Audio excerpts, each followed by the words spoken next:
교회의 아름다운 전통으로 세워지면 좋겠습니다.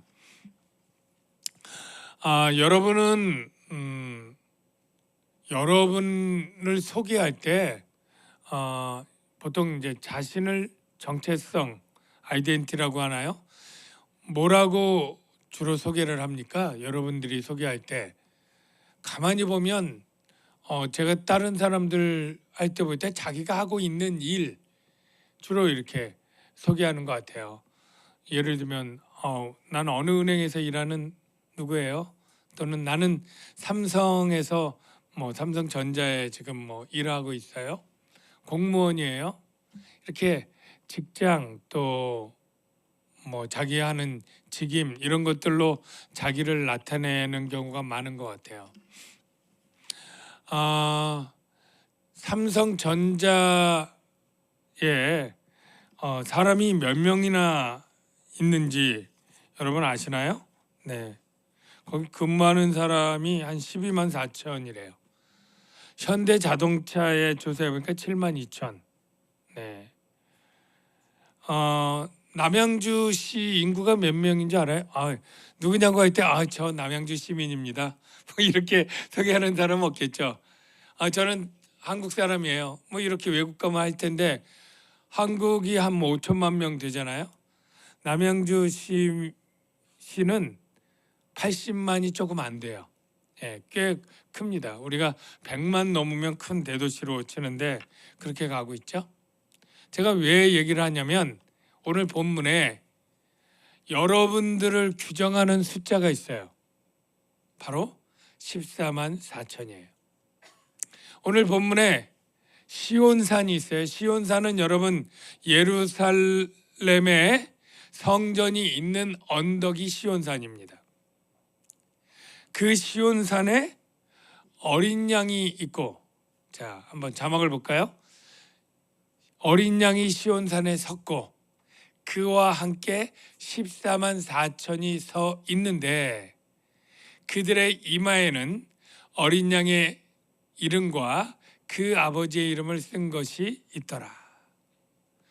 여러분 아까 삼성맨이 전자가 12만 4천인데 가면 이름표 사원증이 다 있을 거예요.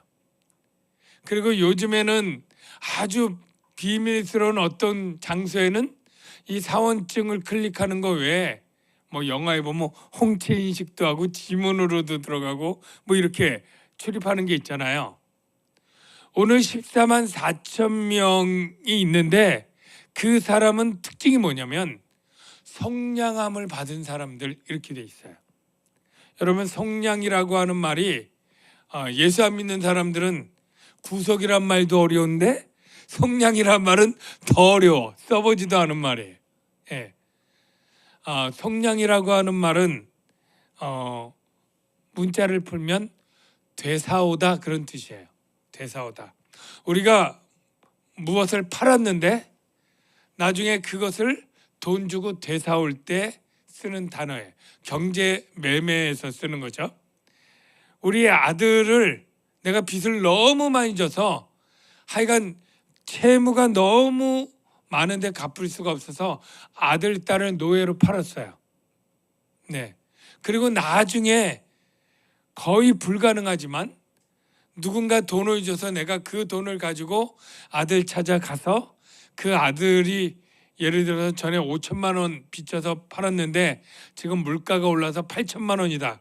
그럼 8천만 원을 주고 되사올 때 쓰는 단어가 성량이에요. 그러니까 하나님께서 영적으로 보면 모든 아담 이후의 인간들은 죄인이 되었고 사탄의 지배하에 세상 나라에 넘어간 거예요. 그러니까 하나님께서 그 백성을 하나님 나라로 되찾아 올려니까 그 값을 치러야 돼요. 근데 돈을 받으면 하나님이 얼마나 쉽게 돈 주고 찾아오겠어요? 하나님은 온 우주 만물이 다 하나님 건데, 근데 돈이 아니라 피값으로 사와야 돼요. 그래서 그 피로 사신 이런 문구 있죠. 하나님 자신이 아들 예수님 하나님의 피값으로 생명값으로 사오다. 그게 바로 사온 사람들의 인원이 14만 4천이다. 그런 뜻입니다. 제가 14만 4천은 지난주에 언뜻 이미 스포를 했죠. 이 14만 4천이 바로 666이라고 하는 숫자를 풀 때 666은 바로 그 당시 세상 나라를 지배하고 있는 세상 나라의 황제 중에 기독교를 박해하는 세상 나라의 대표자 초대 황제가 네로 황제고, 그거를 히브리어로 바꿀 때 네론 카스르가 되고, 이거를 게마트리아라고 하는 당시 숫자로 풀면 666이다 라고 얘기를 했어요. 그러면 네로 황제도 죽고 로마도 망했는데 오늘날은 상관없는 게 아니냐? 아니죠. 바로 이 비유의 특징이 그거죠. 지금도 하나님 나라를 대적하는 모든 세상 나라가 그 당시 로마 제국처럼 그렇게 하나님과 교회를 박해하고 대척점에 서 있는, 그래서 로마 제국의 후예라고 할 수 있는 게 바로 세상 나라의 모습인 것이죠. 그때 이 666이라고 하는 것이 새겨져 있을 때 우리가 베리칩이니 뭐니 이런 거 얘기하면서 절대 새기면 안 된다 뭐 이렇게 주장하는 사람들이 있는데, 그 사람들은 비유와 이 상징을 전혀 모르고 그저 문자적인 해석들을 차용해서 이해했기 때문에 그런 오해가 생긴 것이고요. 바로 그들의 이마에 어린 양의 이름과 아버지의 이름을 쓴 것이 있더라. 우리 어린 양 예수와 바로 아버지 여호와의 이름을 여러분들이 새기지 않았다면 666도 실제로 그 피부에 새기는 것이 아니다라고 우리가 알아야 되고, 바로 이 영적인 하나님의 소속을 얘기하는 거예요. 이름을 새기다, 이게 뭐예요? 내 거야, 이런 거잖아요. 우리가 삼성의 회사에 들어가면 삼성 직원들만 사원증을 교부받고, 우리가 어느 대학교 가면 그 대학생들만 그 학생증을 교부받고, 대한민국 국민만 주민등록증이 있는 것처럼 바로 하나님의 속량함을 받은 백성만 이 어린 양과 하나님의 이름이 영적으로 새겨져 있어 그 소속됐는데, 그 수가 14만 4천이라는 뜻입니다. 그러면 신천지에 말하는 14만 4천이 맞는다고 지금 말씀하시는 거야? 혹 이렇게 생각하는 분이 한 분도 없으리라 믿습니다. 그 뜻이 아니죠. 정말로 문자적으로 14만 4천만 구원받은 수라고 하면 도무지 말이 안 되는 게, 지금 14만 4천이 신천지가 말하면 구원받을 사람은 하나님이 다 한국 사람만 몽창 거의 이렇게 구원하고, 이 시대의 사람만 몽창 구원하고, 저 초대교회나 아브라함 시대에 구원받은 사람은 어쩌란 말입니까? 말이 안 되고, 이게 상징의 의미입니다. 그래서 제가 그때 이야기를 했죠. 이 14만 4천의 숫자는 바로 구약의 12지파의 하나님 백성들, 신약의 12사도로 세워진 신약 교회들, 이거를 곱하면 144가 되고, 이 유대인들의 숫자에서 천이라는 사람, 천이라고 하는 숫자는 완전수예요. 물론 더 큰 수도 있지만은 이 천을 보통 최대한 많은 수에서 신약과 구약과 신약의 하나님의 백성들의 총수를 바로 14만 4천으로 보는 거예요. 자, 그러면 퀴즈. 여러분은 14만 4천 안에 있습니까? 없습니까? 네. 여러분은 예수 그리스도로 말미암아 속량함을 받은 사람입니까? 아닙니까? 받았죠? 그러면 여러분은 14만 4천 안에 있는 거예요. 믿으시길 주의 이름으로 축원합니다. 자, 일단 하나 넘어갔어요. 우리는 다 14만 4천이다. 우리가. 예. 그러니까 우리가 100만이 되든 200만이 되든 수억이 되든 상관없어요. 기독교인이 참으로 믿는 사람이 수십억은 됐겠죠. 예. 다 14만 4천 안에 수십억의 모든 믿는 사람들이 들어가 있는 상징이다. 그 사람들은 다 여호와의 이름과 예수 그리스도의 이름이 이마에 새겨졌다.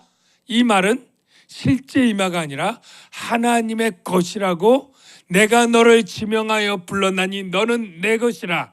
그럴 때 내 것에 우리가 이름 쓰는 것처럼 하나님의 영적인 이름이 우리에게 새겨져 있다.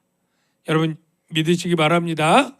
그러면 14만 4천에 있으면 여러분 좋습니까?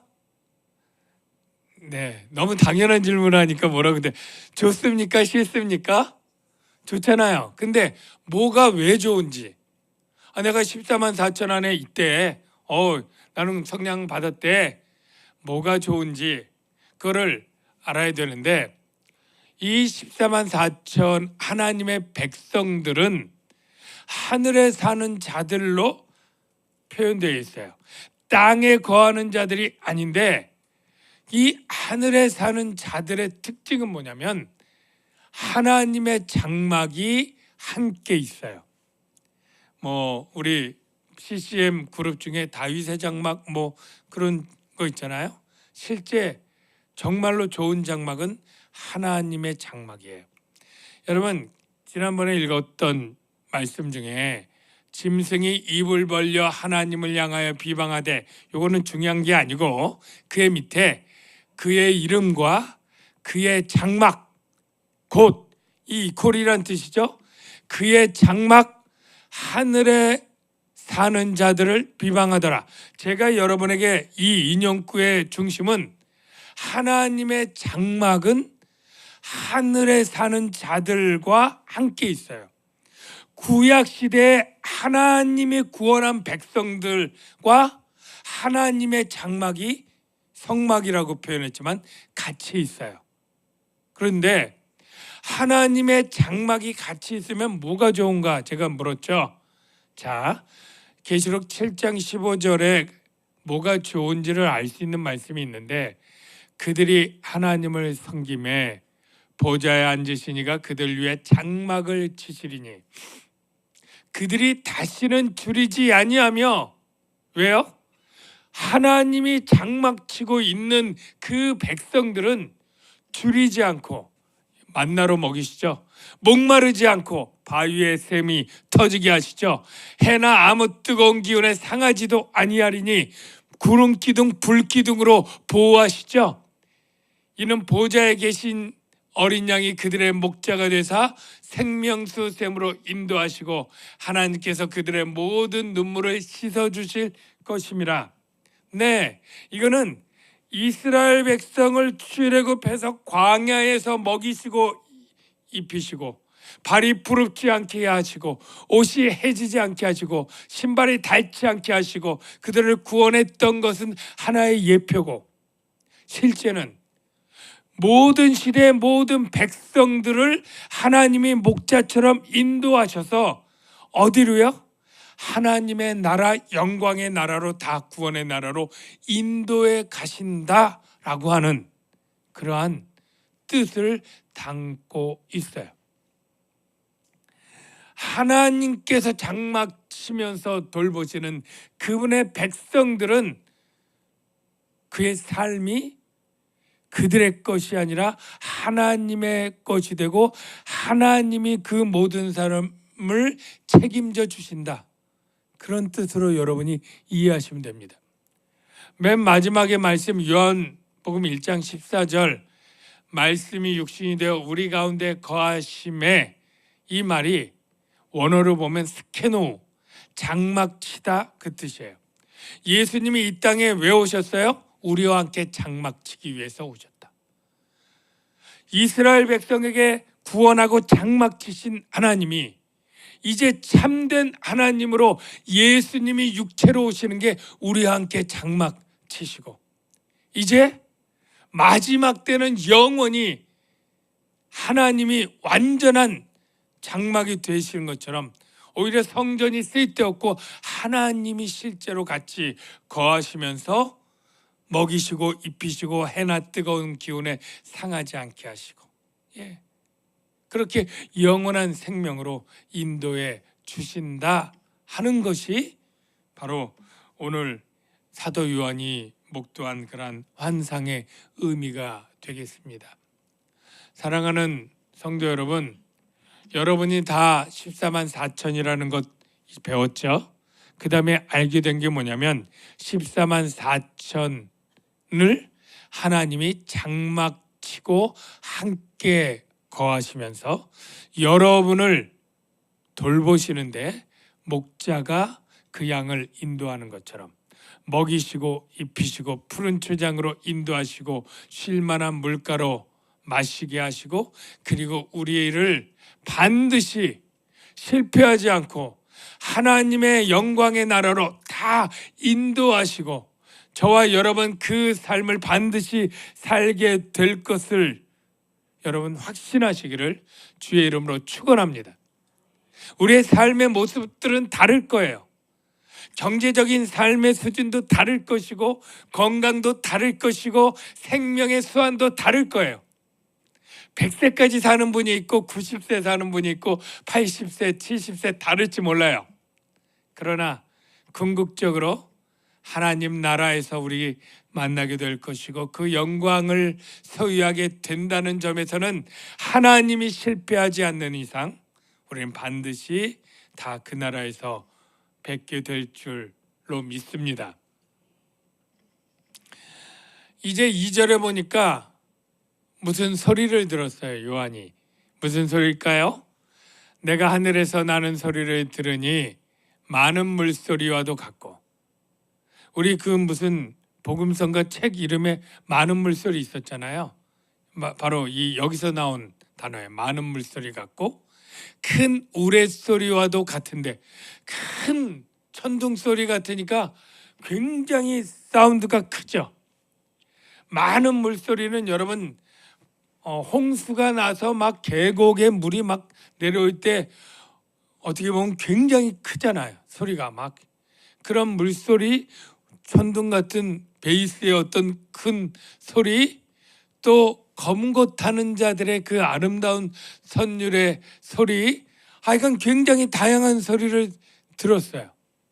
그런데 그 소리가 무슨 소리였느냐면 바로 찬양하는 소리였어요.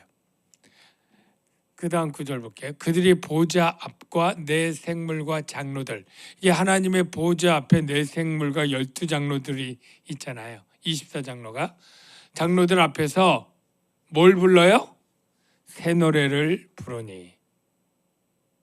근데 이 새 노래가 뭐냐면 땅에서 성량함을 받은 14만 4천 밖에는, 그러니까 14만 4천이 모든 시대의 하나님의 백성들이잖아요. 이 14만 4천 밖에는 능히 이 노래를 배울 자가 없더라. 그러니까 예수 믿는 사람들만 배울 수 있고 알 수 있는 노래, 이게 새 노래예요. 여러분이 벌써 새 노래하면 떠오르는 은율이 있죠. 새 노래로 제가 목이 원래 이 정도까지는 아닌데 지금 감기가 걸려서 새 노래로 부르자 하나님 사랑을, 뭐 이런 거 있잖아요. 하나님의 음성을 듣고자 기도하면 뭐 이러면서, 그때 새 노래로 부르자 우리가 계속 부를 때 그때 고민을 한 거예요. 이 새 노래 뜻이 뭐래? 뭐 그러면 그 제가 중고등학교 때도 새로운 찬양곡 많이 나오면 그거 많이 배워서 빨리빨리 보급을 시키라고 하는 뜻 아닐까? 뭐 이렇게 얘기하면 반대로 얘기하는 사람이 없어요. 다 뭐 그 이상은 우리가 알 수 없으니까.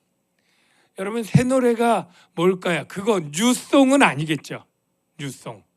그러면 뭐 사실은 예수 믿는 사람들이라고 다 새로운 신곡들을 그렇게 아는 것도 아니고, 저 시골에 어디 뭐 우리 권사님들 있는데 새 노래라고는 배우지도 않고 그냥 수십 년 전 찬송가만 부르는 사람들이 있는데, 그러면 뭐 구원받지 못하거나 14만 4천이 아니란 뜻이 되잖아요. 그러니까 말이 안 되잖아요. 그러니까 새 노래가 뭐냐라고 할 때 요한이 요한계시록에 새 노래는 이런 겁니다라고 힌트를 이미 넣어놨어요. 힌트. 새 노래는 무엇을 부르는 게 새 노래냐? 이게 있어요. 찾아볼게요. 첫째, 요한계시록 5장 9절 10절에 그들이 새 노래를 불러 이르되, 그 내용이 나와요. 두루마리를 가지시고 그 인봉을 떼기에 합당하시도다.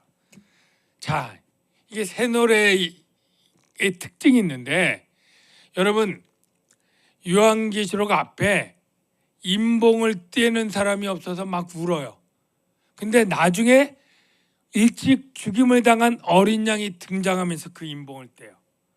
그 이는 뭐냐면 바로 심판에 관한 그러한 두루마리였어요.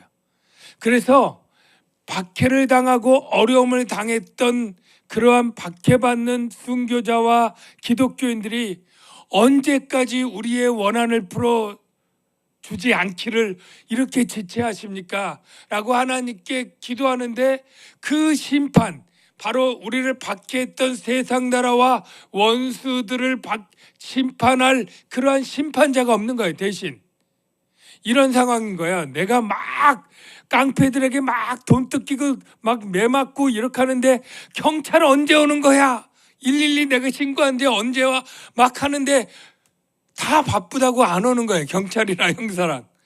도대체 언제 오는 거야? 그런데 나중에 정말 기동 타격대 같이 아주 늠름한 경찰들이 와서 그 깡패들을 다 체포해 갈 때 우리는 얼마나 이 분했던 이 억울함들이 풀어지겠어요.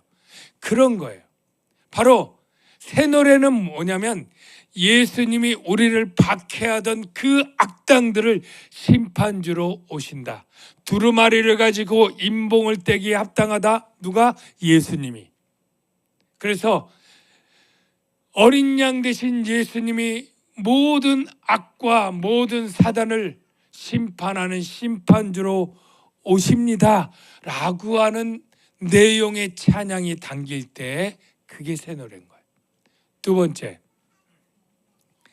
일찍이 죽임을 당하사 각 족속과 방언과 백성과 나라 가운데서 사람들을 피로 사서 하나님께 드리시고, 바로 예수님이 피로 사서 드렸다는 것, 예수님의 대속의 죽음으로 우리를 구원하셨다는 뜻이에요. 그 나라에서 그들로 우리 하나님 앞에서 나라와 하나님의 나라가 됐다는 것은 하나님의 왕국의 백성이 된 거예요. 그리고 제사장이 된 거예요. 영적으로 우리를 존귀한 자로 만들고 그 땅에서 왕노릇하리로다. 왕자가 된 거예요. 우리의 신분이 하나님의 왕국의 왕 같은 자가 되었고 제사장이 되었고 그 나라 백성이 되게 한 거예요. 예수님이 우리를 사단의 종에서, 비참한 애굽의 종살이에서 하나님의 나라의 제사장 나라를 세운 이 모형대로 비유하면 우리는 사단의 종에서 죽을 수밖에 없고 두려워하는 자들이었는데, 예수님이 우리를 죽음으로 말미암아 사서 하나님의 나라의 백성과 왕 같은 제사장으로 세웠다. 이게 바로 구원이거든요. 그래서 예수가 우리를 놀랍게 구원하셨다라는 내용을 담은 노래, 이게 새 노래다. 이해되시면 아멘. 정리할게요. 간단하게. 새 노래의 특징은 뭐냐면 예수님이 심판주가 되신다라는 내용과 예수님이 우리를 구원하신 구원주가 되신다라는 내용이 담길 때 이게 새 노래예요. 왜냐하면 구약 시대에는 우리의 구원에 대해서 막연했어요. 누가 구원자인지 몰라요. 구약 시대에 예수 그리스도를 정확히 몰라요. 메시아가 오신다를 잘 몰라요. 신약 시대에 와서 드디어 그 희미하고 선지자들이 예언했지만 실체를 알지 못했어요.